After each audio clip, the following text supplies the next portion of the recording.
Les mesures et stratégies mises en place pour freiner la pandémie de Covid-19 diffèrent selon les pays. Confinement, pas confinement, couvre-feu ou non, en Espagne, les décisions dépendent des régions, mais dans la capitale, la vie a repris son cours presque normalement. L'ambassadeur de Monaco en Espagne vient de rencontrer le roi Felipe VI et est avec nous en duplex de Madrid. Bonsoir Catherine Fautrier. Bonsoir.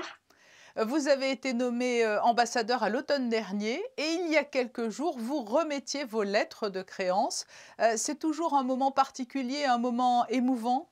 Oui, c'est un moment effectivement très émouvant et très particulier en Espagne, puisque le protocole qui est autour de cette cérémonie est très important et j'avoue que c'est très impressionnant. En fait, on part du ministère des Affaires étrangères en limousine, non plus en calèche, hein, mais à l'époque c'était en calèche, maintenant c'est en limousine et on est escorté par des dizaines de gardes à cheval et on traverse comme ça la Plaza Mayor et jusqu'au Palais Royal. Donc oui, oui, toute cette cérémonie est impressionnante. Et ensuite, à l'intérieur du Palacio Real, effectivement, c'est splendide, c'est magnifique. Oui. Vous avez pu échanger ensuite avec le roi Felipe VI, qui connaît bien hein, le prince Albert II. Il partage, je crois, certains combats. Le roi est très attaché, tout comme le prince Albert II, est très attaché à tout ce qui est relatif à la transition énergétique,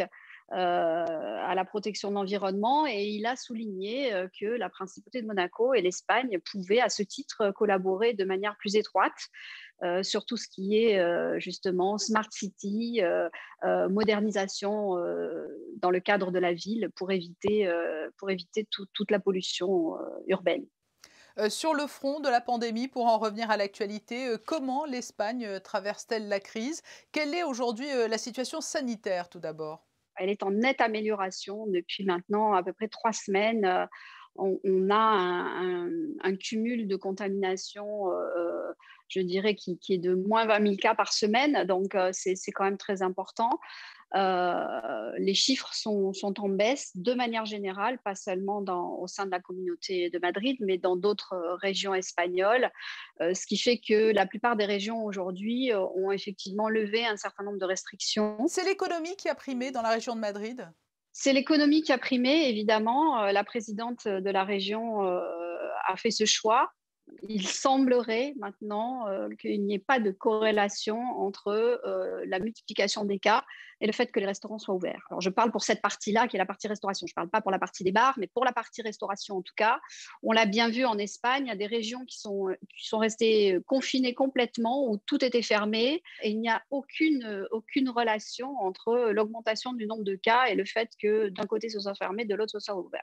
Les hôtels sont ouverts, les musées sont ouverts, la culture est ouverte. Donc voilà, Madrid continue à vivre et je pense qu'aujourd'hui, en tout cas c'est la tendance, les autres régions d'Espagne prennent ce chemin-là. Le fait que la culture ne jamais arrêté, c'était quelque chose de très important.